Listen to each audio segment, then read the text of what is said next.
Hi there and welcome. These are your handover videos for your 2019 Bailey Phoenix 642. These are a basic walkthrough on how to set up and operate the caravan as if you were coming on or off site. Starting off first, we have your black hitch head here and black lever that you have to have pulled up like so to then be able to wind down the jockey wheel onto the tow bar, causing that handle to snap down, pushing up that red button and exposing a green ring.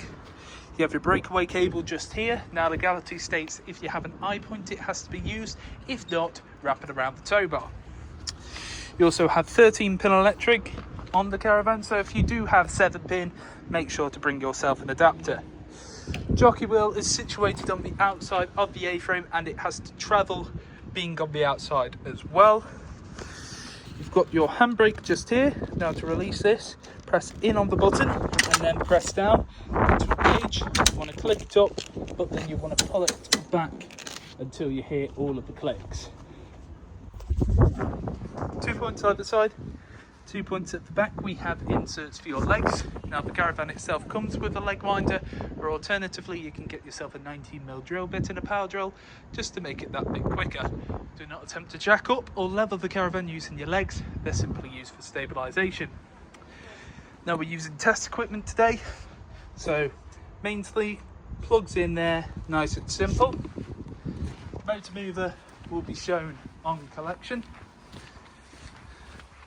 Coming around to the other side, starting off first, we have your Acroll full of clean drinking water and then your water pump. Now these have rubber rings on them and they can be a little bit stiff to fit in, so you may want to lubricate them slightly. You have this plastic cap to sit over the top of the Acroll, and then at the bottom we have your strainer. Now it's crucial that the strainer sits at the absolute bottom of the barrel, as otherwise it can cause airlocks. Some people will weight them down or get some PVC tubing so that it's always nice and straight.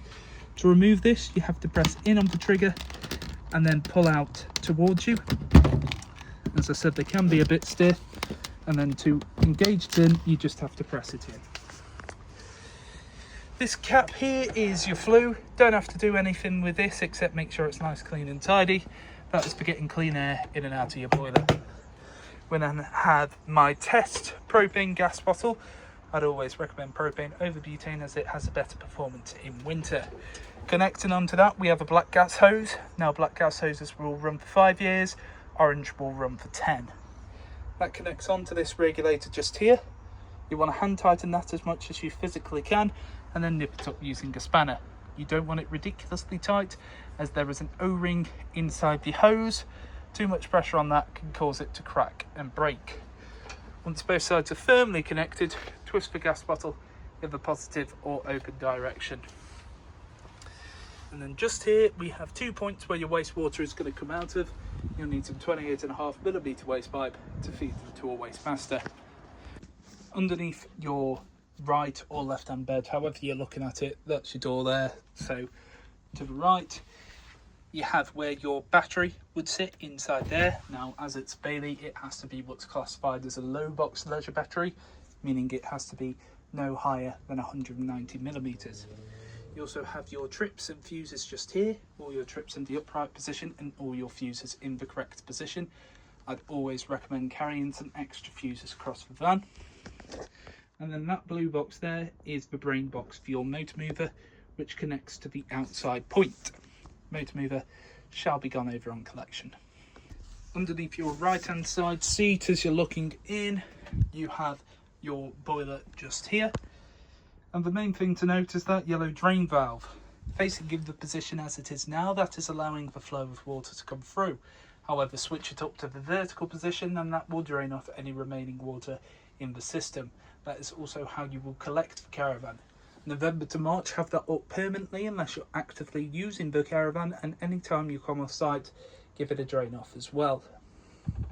And just here we have your main control panel. So you have your main on and off switch just here, internal lights, and then you can just use your respective switches. Awning light, so we'll press that in, go to the outside, and even though it is sunny you can see that's on. And then you have your pump here. Now what happens with the pump is that when the water is being pulled through and pressurized, that green LED will come up.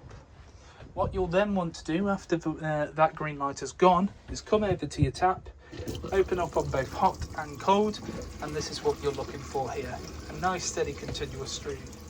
As you can see, because the water has been leaked out, there is a green light on there showing you that the water is then being pressurized. So water's going out, water's being sucked into the boiler and then being repressurized. So when I switch that down, it's being pulled through, and then once it's finished pulling through, it will then show no more LED just there. Then when it's time to drain off and you don't want to use it anymore, switch that down first, then come over to your drain valve, open it up like so, and also open up your tap, as there may be a bit of residual water left. Then here we have your Truma control panel. You have a knob, which is also a dial, and a back button. Press in. First up, caravan with the thermometer. This is for the internal temperature. Whatever you set it to, it will get to that temperature. Goes up to a maximum of 30, starts at 5.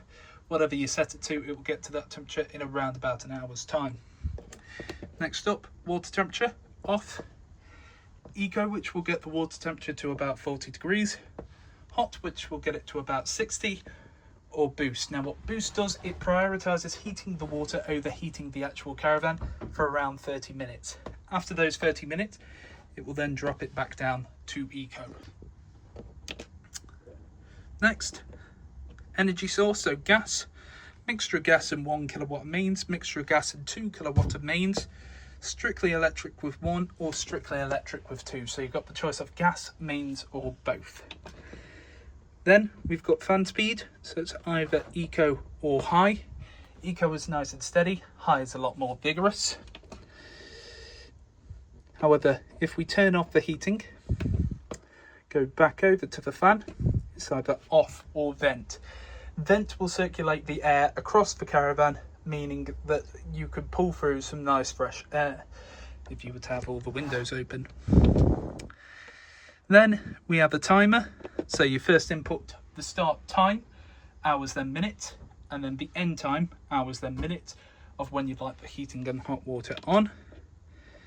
You have the correct time, which isn't 15 minutes past midnight. You just have to reselect the correct time when you haven't used it in a while. And then lastly, we have settings. So offset, temperature, brightness, 12 or 24 hour clock, language, index or reset. Now I'm not going to run through these, as we have set this to what we believe the most user-friendly panel to use. However, if you'd like to have a look inside your book packs, then please do so. Naturally, this screen will fade off when not interacted with. However, when you want the heating completely off, press and hold in. Turns it completely off.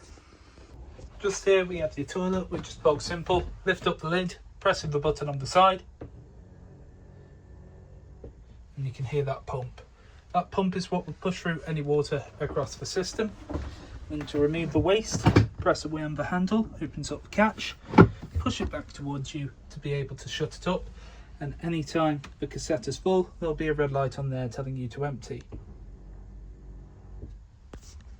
Just here we have your hob, grill and oven, all of which operates on gas. So all you've got to do is press it on the dial, twist it to the side and press in your igniter. That may be a case that these will light up and then cut out, or they may just take a while to light. That is natural, that is the gas making its way through the system. This is what it looks like when they're all lit. As you can see, all burners nice and lit just there. Turn it off, back to the central position. Same concept for your grill. As you can see, both sides of your grill nice and lit. And your oven. Now make sure that this tray does not intrude on the igniter. You can see that's all nice and lit there. It may come up a bit funny on camera. Only other thing to note, you need to travel with this glass sheet down, but don't put it down until all burners are cold to the touch. And if you're travelling with a gas bottle, make sure it's turned off. And here we have your Dometic fridge operation. 3 different choices for source. Mains, this battery symbol, which is only representative of 13 pin whilst towing, or gas. Now for gas, I'd recommend running through your hob, grill and oven first. You then have a temperature gauge just here for the amount of power coming into the van. Thicker the bar, the more power. Now, this is only exclusive for gas. To light it on gas, what you have to have is this orange bar float over into the green. What you have to do for that is press in on this and in on your igniter at the same time. What will happen, it will begin to slowly tick in, and gradually this orange line will float over into the green. You want to keep on pressing and holding until it's nice and firmly into the green.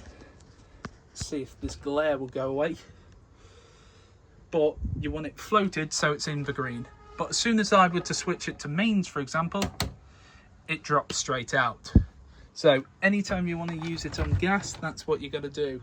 When the fridge is on, there's blue lights inside. When the fridge is off, it will then turn off those blue lights.